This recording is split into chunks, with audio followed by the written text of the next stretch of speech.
तो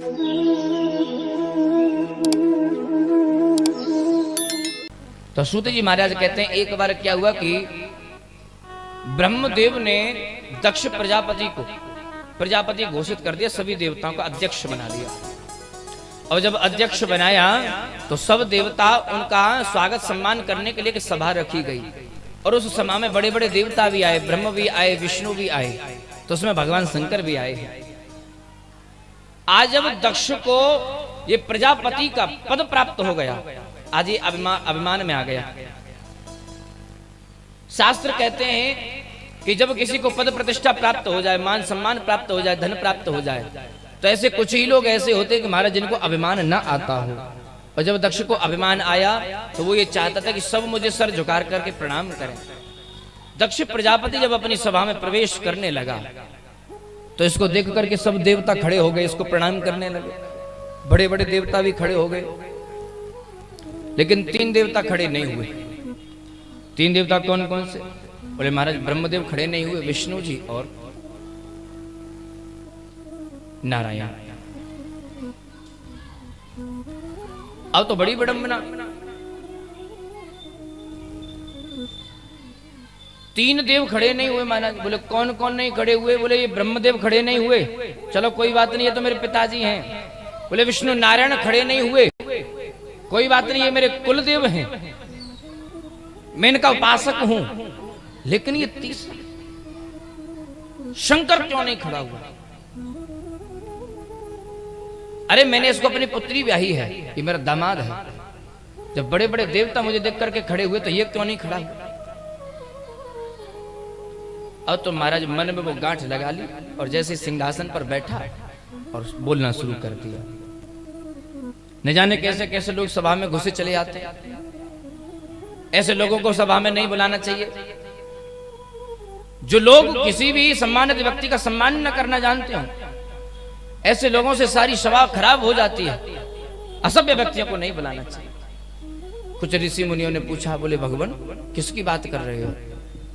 बोले और किसकी बात कर रहे हैं, तुम्हें दिख नहीं रहा? सामने बैठा हुआ ये शंकर, ये हमको देख करके क्यों नहीं खड़ा हुआ? अब तो जैसे भगवान शंकर ने ये बात सुनी है तो आज भगवान शंकर मन ही मन दक्ष को प्रणाम कर रहे हैं। लेकिन महाराज अब तो प्रारंभ हो गया, बोले ही जाए, बोले ही जाए, बोले ही जाए। अब शब्द कहने लगे, अरे मैंने बहुत बड़ा अपराध कर दिया। बोले मैंने जो इस बंदर जैसे मुंह वाले को अपनी पुत्री बहा दी, मेरा सम्मान करना नहीं जानता। मैं तो भूल गया ये भूत प्रेतों में रहता है, जो भूत प्रेतों में रहता है वो क्या किसी का सम्मान करेगा? अब जब महाराज इतने अपशब्द कहे, असभ्य वार्तालाप किया, तो भगवान शिव के साथ में जितने भी गढ़ थे उनसे रहा नहीं गया, वो भी शुरू हो गए। अब इधर से वो कुछ कहें, इधर से वो कुछ कहें। तो आज भगवान शंकर कहते हैं, बोले भैया गढ़ो शांत बैठ जाओ। बोले क्यों शांत बैठ जाएं? बोले ये आपकी निंदा कर रहे हैं, हरी हरी निंदा सुनई जो काना, लगे पाप को घात समाना। अपने इष्ट की निंदा नहीं सुननी चाहिए, अपने माता पिता की निंदा नहीं सुननी चाहिए, अपने गुरु की निंदा नहीं सुननी चाहिए। और जब हमारे सामने कोई निंदा करे तो उसकी जीभ को खींच लेना चाहिए। अगर जीभ खींच न पाओ तो वहां से उठ करके चले जाओ। भगवान आप यहाँ बैठे हो तो उठ करके तुम जा नहीं सकते, लेकिन इस दक्ष प्रजापति का मुंह तो हम बंद कर सकते हैं, ये जो आपको गालियां दे जाए। भगवान शंकर मुस्कुराए, बोले कोई बात नहीं, शांत बैठ जाओ। बोले क्यों भगवान, ये आपको गाली दे रहा है, हम कैसे सुन सकते हैं? बोले कोई बात नहीं भैया, ये हमारे ससुर जी हैं और देखो यहाँ हमारी ससुराल है और ससुराल की गालियां तो सबको खानी पड़ती हैं। ये बात अलग है कि सब लोग महाराज विवाह के समय गालियां खाते हैं और आज हम खा रहे हैं, हम आज खा रहे हैं, कोई बात नहीं देना। लेकिन महाराज आज वो दक्ष प्रजापति शांत नहीं हुआ। आज उसने क्रोध में आकर के, जोश में आकर के भगवान महादेव को श्राप दे दिया। बोले जाओ, मैं इस शिव शंकर को श्राप देता हूं, आज के बाद इसको यज्ञ में कोई भी भाग नहीं दिया जाएगा। अब महाराज भगवान शंकर के गण अपने आप को रोक नहीं पाए, उन्होंने भी श्राप दे दिया, तू बड़ा बड़ा मैं करता है, या तेरा सर कट जाएगा और बकरे का सर लगेगा। ऋषि मुनि भी खड़े हो गए महाराज। बोले अब ये दामाद और ससुर की बहस चल रही है तो तुम बीच में क्यों खड़े हो रहे हो? जाओ, हम भी तुम्हें श्राप देते हैं कि शिव के जितने भी गण हो वो पाखंडी हो जाए। अब भगवान शंकर ने देखा, बोले ये थी तो महाराज सम्मान सभा, लेकिन हो गई ये श्राप सभा, एक दूसरे पर श्राप दे रहे हैं। बोले अब ऐसे काम नहीं चलेगा। बोले क्या करें? बोले चलो, आज अपने गणों को एकत्रित किया और कैलाश पर्वत पर चले आए। कुछ दिन बाद ही दक्ष प्रजापति ने भगवान शिव को अपमानित करने के लिए हरिद्वार के कनखल में एक यज्ञ का आयोजन किया, सभी देवी देवताओं को बुलाया है, लेकिन महाराज शिव और सती को नहीं बुलाया। सती को जब पता चला कि मेरे पिताजी यज्ञ करा रहे हैं लेकिन हमारे लिए कोई निमंत्रण नहीं आया है, तो विचार करने लगी हो सके है कि महाराज पत्र भेजाओ, लेकिन पत्र नहीं पहुंचा हो। लेकिन आज शिव से प्रार्थना करने लगे, बोले चलिए आपके ससुर जी यज्ञ करा रहे हैं तो उस यज्ञ में नहीं चले। माता सती जिस भाव से बोल रही हैं उस भाव को हम सबको स्वीकार करने की आवश्यकता है। माता सती ने क्या बात कही, ये नहीं कहा कि मेरे पिताजी यज्ञ करा रहे हैं, नहीं, क्योंकि उसमें अपरत्व आ जाता है। आपके ससुर जी यज्ञ करा रहे हैं तो आपको यज्ञ में चलना चाहिए। भगवान शंकर समझ गए, बोले मैं चलना चाहती हैं, प्रेरित कर रही हैं, अनुमति मांगना चाहती हैं। भगवान शंकर महादेव कहने लगे, बोले ये बताओ कोई निमंत्रण पत्र आया है क्या? बोले निमंत्रण तो नहीं आया। बोले बिना निमंत्रण के क्यों जा रही है? माता सती कहने लगी, बोले हो सकता है पत्र भेजा हो, डाकिया बीच में गड़बड़ कर गया हो।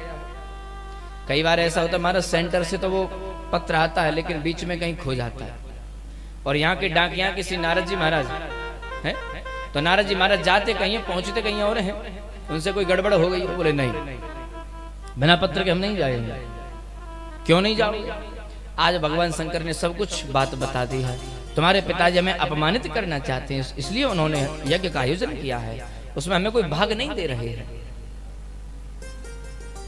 सब कुछ पूरी कथा सुना दी। तो माता सती कहने लगी ये बात हो गई थी। भगवान शंकर कह रहे, बोले हम तो नेत्र बंद करके मन ही मन आपके पिताजी को हमने प्रणाम कर लिया था, लेकिन वो समझ नहीं पाए, उस प्रणाम को स्वीकार नहीं कर पाए, इसलिए उन्होंने हमको श्राप दे दिया, यज्ञ में हमारा कोई स्थान नहीं होगा, इसलिए हम नहीं जाएंगे। माता सती कहने लगी, बोले कोई बात नहीं है, तो वो हमारे पिताजी, हम उन्हें जाकर के मना लेंगे। भगवान शंकर ने स्पष्ट मना कर दिया, बोले हम नहीं जाएंगे। क्यों नहीं जाओगे? बोले जहां पर हमें देखते ही अगर कोई प्रसन्न ना होता हो, हमारा कोई सम्मान न करता हो, हमारी इज्जत ना हो, हम लोगों को वहां पर नहीं जाना चाहिए। कियावत ही हर से नहीं, नैनन नहीं स्नेह, और तुलसी तहां न जाइए, चाहे कंचन वर्ष में। भगवान शंकर कह रहे हैं, बोले सुनो, जहां हमारा स्वागत नहीं, सम्मान नहीं, हम बिल्कुल भी नहीं जाएंगे। तुम्हारा मन है, तुम्हारे पिताजी तो तुम जा सकते हो। पहले तो खूब निवेदन किया, लेकिन माता सती ने विचार किया, बोले कोई बात नहीं, अगर मैं नहीं जाऊंगी तो ये लड़ाई और लंबी चलेगी, तो मैं जाकर के शांत कर दूंगी। भगवान शंकर ने देखा है कि आज ये जा रही हैं, तो अपने गणों को भी इनके साथ में पीछे भेज दिया है। माता सती जैसे ही हरिद्वार के कनखल में उस यज्ञ के आयोजन में पहुंची हैं, तो आज इनकी बहनों ने भी इनको देख करके मुख फेर लिया है। माता ने अपनी पुत्री सती को अपने हृदय से लगा लिया है। माँ तुमसे तो मैं बाद में मिलती हूँ। जैसे ही जहां पर यज्ञ चल रहा था, यज्ञ मंडप में पहुंची, तो माता सती ने जाकर के क्या देखा है कि छोटे से छोटे देवता के लिए स्थान दिया गया है, लेकिन जो देवों के भी देव हैं, महादेव हैं, उनके लिए कोई स्थान नहीं है। आज उन्होंने जैसे ये दशा देखी है, आज उन्हें क्रोध आने लगा है। आज उनकी आंखों में अग्नि की ज्वाला प्रकट हो रही है। आज दसों दिशाओं की तरफ देख रही हैं, घूम के देख रही हैं, मानो ऐसा प्रतीत हो रहा हो कि आज भद्रकाली के रूप में प्रकट होकर के दसों दिशाओं को दग्ध कर देंगे, जला करके भस्म कर देंगे। आज जैसे ही माता सती को क्रोध आया है, तो आज माता सती कहती है, हे दक्ष, ध्यान से सुन ले, आज तूने केवल आज किसी देवता का अपमान नहीं किया है, आज तूने मेरे पति का अपमान नहीं किया है, आज तूने देवों के देव महादेव का अपमान किया है। और मैं जानती हूं मेरा ये शरीर तेरी पुत्री का रिश्ता लगता है, मेरे शरीर में, मेरी रंगों में तेरा रक्त प्रवाहित हो रहा है, रक्त बह रहा है, लेकिन आज मुझे पता चला है तू शिवद्रोही है, और इस शरीर को मैं स्वीकार नहीं करूंगी। मैं नहीं चाहती हूं कि मेरे शरीर में एक शिवद्रोही का रक्त प्रवाहित। आज रुक, आज तूने शिव का अपमान कर दिया है, तो ये तेरे द्वारा प्रदत्त शरीर भी मुझे स्वीकार नहीं है। आज सूत जी महाराज कह रहे हैं, सोनकादिक ऋषियों, आज माता सती ने भगवान शिव के चरणों का ध्यान करते हुए अपने शरीर में से दिव्य अग्नि की ज्वाला प्रकट कर दी है, और आज वहीं पर बैठ करके आज अपने शरीर को, संसारिक शरीर को आज अग्नि के हवाले कर दिया है। आज अग्नि की ज्वालाओं के हवाले कर दिया। देवताओं ने देखा है, सब बड़े बड़े देवता भी थर थर कांप रहे हैं। आज दक्ष प्रजापति से जाकर के पूछा, हे दक्ष प्रजापति, घोर अनर्थ हो गया, घोर अनर्थ हो गया। बोले क्या हुआ? कि जो तुम्हारी पुत्री सती है, आज वो अग्नि के हवाले उन्होंने अपने शरीर को कर दिया है। बोले तो क्या हुआ? बोले अब तुम्हें महादेव क्षमा नहीं कर सकते हैं। आज जैसे ये हाल हुआ है तो आज ब्रह्मदेव और नारायण तो दोनों स्थान छोड़ करके वहां से चले गए हैं। नारद जी के द्वारा जैसे ही महादेव को पता चला है, आज भगवान शंकर ने अपनी जटा उखाड़ करके जैसे धरती पर फेंकी है, आज उसमें से दो दिव्य शक्तियां प्रकट हुई हैं। एक तो महाराज वीरभद्र हैं और एक भद्रकाली प्रकट होकर के आई है। आज जैसे वीरभद्र और भद्रकाली प्रकट हुई है, कहिए प्रभु क्या आदेश है? आज भगवान महादेव कहते हैं, बोले जाओ और जाकर के दक्ष के यज्ञ को दक्ष सहित नष्ट कर दो। आज वीरभद्र और भद्रकाली वहां पर गए हैं। जैसे ही उन्होंने देखा है तो मानो ऐसे आंधी तूफान आ रहे हो, बड़े बड़े देवता थर थर कांपने लगे हैं। आज मानो भयंकर तूफान आ रहा है। आज जाकर के बड़े बड़े देवताओं ने भी आज युद्ध करना प्रारंभ किया है। शिव पुराण कहती है, सूत जी महाराज कहते हैं, सोनकादिक ऋषियों बड़े बड़े देवताओं को भी आज वीरभद्र ने पराजित कर दिया, भद्रकाली ने पराजित कर दिया है। भगवान नारायण और ब्रह्मदेव दोनों स्थान छोड़ करके चले गए हैं। लेकिन जब दक्ष प्रजापति ने आवाहन किया कि प्रभु आप ही तो इस यज्ञ के संरक्षक हैं, आप आइए और मेरी रक्षा करिए। शिव पुराण कह रही है कि आज वीरभद्र ने ब्रह्मदेव को और नारायण को भी पराजित कर दिया, फेंक दिया है, दूर फेंक दिया है। आज जैसे दक्ष प्रजापति समक्ष आया है तो आज वीरभद्र ने त्रिशूल के माध्यम से आज उस दक्ष प्रजापति का सरधड़ से अलग कर दिया है। बोले शंकर भगवान की। जैसे दक्ष का सर काट करके अग्निकुंड में फेंका है, आज सब के सब थर थर कांप रहे हैं। आज विचार करने लगे, आज तो दक्ष मारा गया, दक्ष मारा गया, अब क्या करें? बड़ा संकट का समय है, अब ये यज्ञ कैसे पूरा होगा? सब के सब देवी देवता आज एकत्रित होकर के भगवान महादेव को मनाने के लिए गए हैं। वहां जाकर के भगवान महादेव की स्तुति गाई है। भगवान महादेव ही केवल एक ऐसे देवता हैं जो क्षण में तो प्रसन्न होता थे, क्षण में रुष्ट हो जाते हैं। देवी देवता जब भगवान को मनाने के लिए गए हैं, महादेव से हाथ जोड़ करके प्रार्थना कर रहे हैं कि भगवान आप हमारे अपराध को क्षमा कर दीजिए, जिनमें नारायण भी हैं, ब्रह्म भी हैं।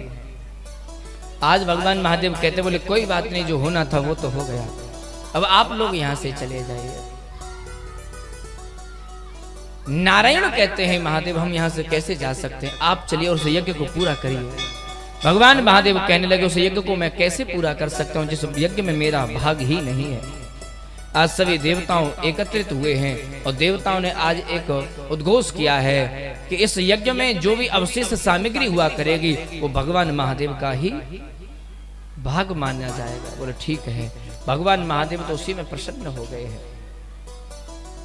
भगवान महादेव कभी भी नहीं कहते कि मुझे ये दो या मुझे वो दो, जो हमें प्राप्त हो जाए उसी में भगवान महादेव प्रसन्न हो जाते हैं। भगवान महादेव गए हैं, जाकर के कहा, बोले यज्ञ तो तब पूरा होगा, पहले यज्ञ का यजमान तो बुलाओ। यज्ञ के यजमान को जब खोजने लगे हैं तो क्या देखा? बोले महाराज यज्ञ का यजमान तो दक्ष प्रजापति, और दक्ष का शरीर तो ये पड़ा है लेकिन सर तो हवन कुंड में गिर गया। बोले महाराज फिर यज्ञ कैसे पूरा हो? सभी देवी देवताओं ने निवेदन किया है, बोले भगवान आप दक्ष प्रजापति को जीवित कर दीजिए। भगवान महादेव ने कहा, बोले ठीक है हम दक्ष प्रजापति को जीवित कर देंगे। आज भगवान महादेव ने विचार किया, ये बड़ा मैं करता था कि मैं ये हूं, मैं वो हूं। तो आज भगवान महादेव को प्रयास सूझा और बकरे का सर लेकर के आज दक्ष प्रजापति के शरीर पर धारण करा दिया। अब वो जीवित हो गया और जीवित होने के बाद जैसे ही महाराज खड़े होकर के स्तुति करने लगा, अन्न विनय करने लगा, प्रार्थना करने लगा। अब महाराज दक्ष प्रजापति को थोड़ी पता है कि महाराज हमारे ऊपर बकरे का सर लगा, लेकिन जैसे ही बोलने लगा तो बकरा कैसे बोलता है? बम बम बम बम शुरू हुआ। अब जैसे दक्ष प्रजापति ने बम बम बम बम बोल करके भगवान की स्तुति गाई है, आज भगवान महादेव को हंसी आ गई। भगवान महादेव प्रसन्न हो गए और आज यज्ञ को संपन्न कर दिया है।